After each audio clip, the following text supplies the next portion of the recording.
I'm Steph Garcia Cichosz with Athletic Director U, and I am here live in Kansas City at the annual Women Leaders Convention, the first one in person since 2019. And I'm so delighted to be joined today by two Ivy League rock stars. We have Vicky Chun, the Thomas A. Beckett Director of Athletics at Yale, and Erin McDermott, the John D. Nichols 53 Family Director of Athletics at Harvard. Ladies, thank you so much for joining us. Thank you for having us. Yes, this is great. How does it feel sitting next to one another? Harvard versus Yale, pretty storied rivalry. How can you keep your fists down in this conversation? Well, when you look at it in our friendship, we go over 25 years. Yeah. So, and to be a part, I feel we grew up together in the industry, and we've supported each other. And so it's almost it's incredible. I think that we're now at two institutions that has one of the oldest rivalries in the nation. Yeah, we really, I feel like Vicky and I have always championed each other. And so really sitting next to her, it feels like I'm sitting next to a sister. And at the same time, when game day comes around, we are clearly on opposite sides. Absolutely. We're both very competitive, and we both want our team to win. So that rivalry is still there, and that will be strong. But we have fun with it at the same time. We do. Well, so many women in this industry really want that mentorship, that connection, that friendship. But it's almost kind of awkward to ask, or, how do you really keep that going? So how have you kept it going, this friendship, this, mutual respect and support throughout your different institutions, and then now again as rivals? Yeah. I guess I feel like Vicky and I are very similar in how we think about why we do this, who we do this for. Mm-hmm. So that's always been a connection for us. And I think we're two people who just have never taken ourselves too seriously, and having a good sense of humor and just having an appreciation for each other as good human beings and women who have been part of this organization of women leaders in college sports back when it was NACWA and all the way through where, that was our meeting point. So we've kind of come up in this culture of really believing in the idea of lifting others up and really supporting women along the way. And I think it's good we didn't start as rivals. Right. But the overall philosophy of being at a highly academic institution within Division I athletics and very competitive, in which we were able to share ideas. We weren't in the same conference at the time. And so, and after so many years, we get seasoned, we've kept in touch, and I was just really excited when Erin was announced. And it's perfect. And we get to see each other now all the time, but we are competitive, and we almost laugh at it in a bit, but we're enjoying the whole process, because where do you get to be rivals, but also, we're within the same conference. And so I get to see her all the time. Usually it's across the field or the court, but we all take it in stride as well. Well, and anything that's good for Harvard is good for Yale when it comes to, being league peers. How do you both translate the aspiration and the hustle of your campus culture into the fabric of your athletic departments?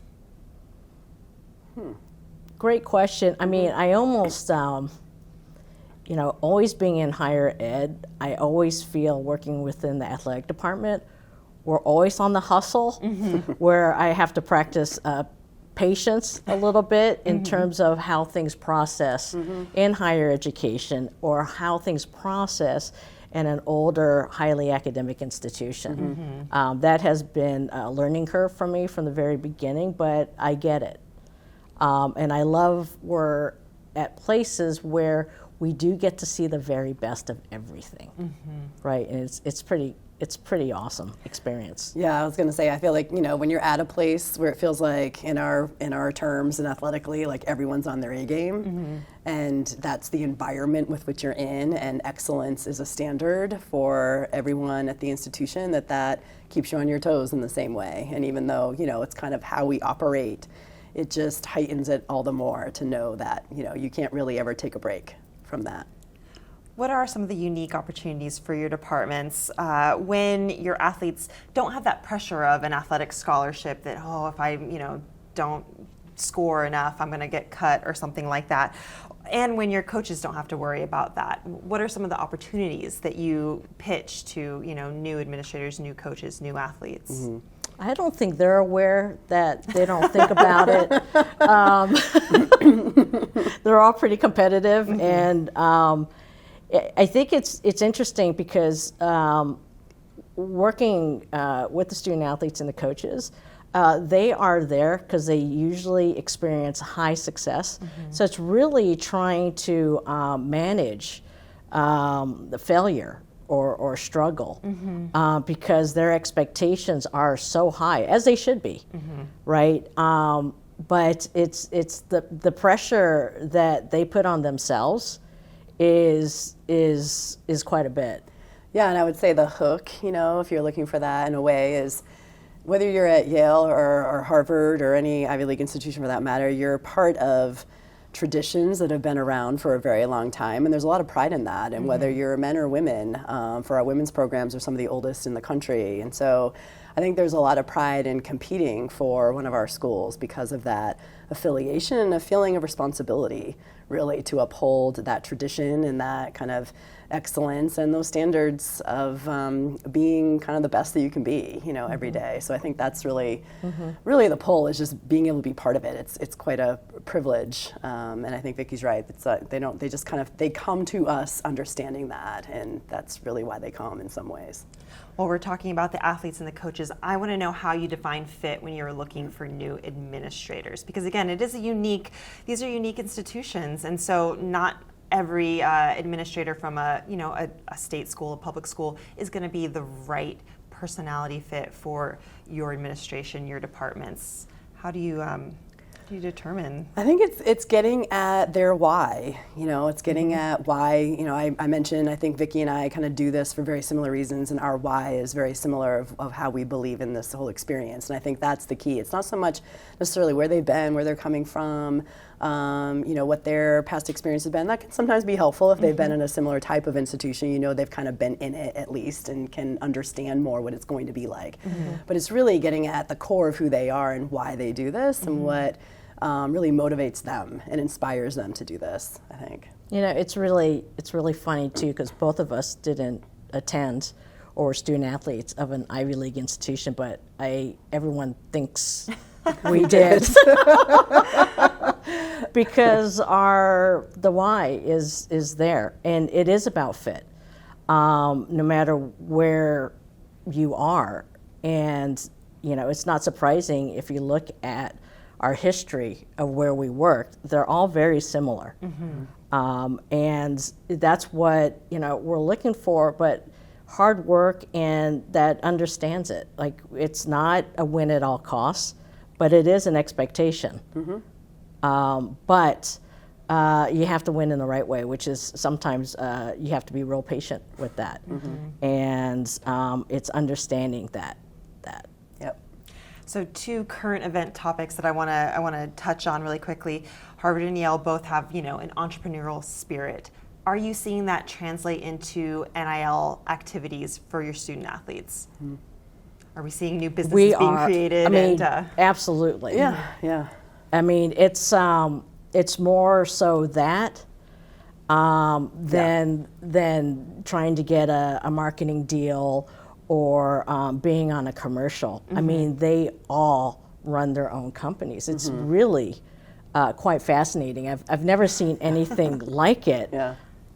Yeah, whether it's, I think many of them have social media presence they've been able to monetize, having their own companies. I mean, I feel like, all the years I was involved with the Ivy League, and that was a very typical no that we had to give. Was a student athlete had beginning a business, it was starting to get some traction, and you had to say, your name can't be associated with it, you can't be out there as a CEO, somebody else has to have it in name, and now it really just gives them the green light to be able to do that. So we're actually seeing, I think, truly in the spirit of name, image, and likeness, them taking advantage of being creative in that way and being entrepreneurial and being innovative. Well, on the other hand, student athletes are definitely facing more stress, more anxiety, more mental health issues. And fellow Ivy Leaguer Penn recently hired its first, full-time mental health professional exclusively for athletics. How are Harvard and Yale kind of addressing and supporting these issues for your students? I think we're going there. We're already talking to our counseling center and doing that. And what's great is our institutions have that. To be a student or a student athlete, you're going to be well taken care of. It's something they don't spare anything on for the students. So, but I think Erin and I, we would talk about it even 20 years ago, that this is where it's going. There will never be enough.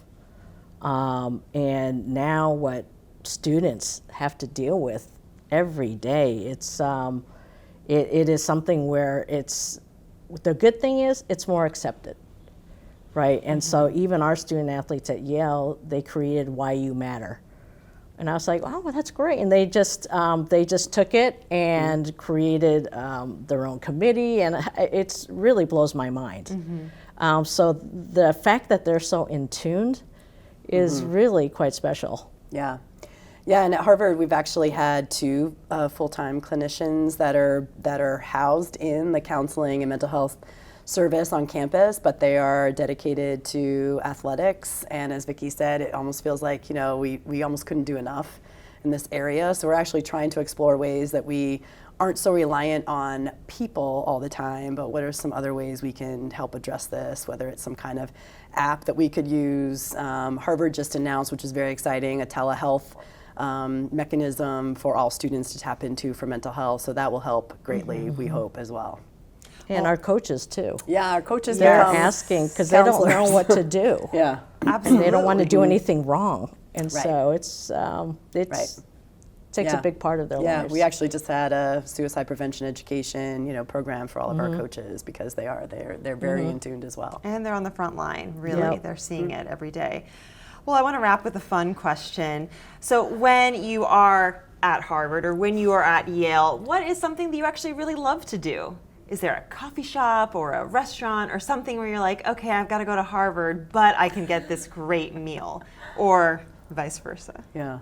Yeah, I mean, I just, that's totally my reaction. Like, I got to go to Harvard, but I get to see Erin. There you go. Yeah, we actually sat next to each other at a basketball game. Yes. I think we threw some people off last Yes. year, but Yes. I'm looking forward to actually. I've heard so much about the pizza in New Haven, and I still have not had it It's in all my great. time. So that'll be My on treat. my list. My Thanks. treat. Well, unless they win, and then it's your treat, right? Yes. Be before. Yes. We're going to always have to do things before. Yes, and also maybe Safer. like wear masks or something so no one sees you, out there. Like you said, people Yep. might be a little shocked. Right. And, Yep. yeah. They're like, what's happening here? What are they talking about? Yeah, this is not right. Well, Vicky, Erin, thank you so much for joining us and for putting aside the rivalry and for showing us that you guys are great peers and that there can be unity among storied rivals. I thought we were going to arm wrestle at the end of this. Was that part of the deal? I thought so, but Let's bring out a table, actually, let's do yeah, it. I know. I've been just, I'm not save sure it how for I'm the going to game. do. We'll save it for the We'll game. save it for the game. There you go. Thank you both so much. Thank you, Thank you. Stephanie.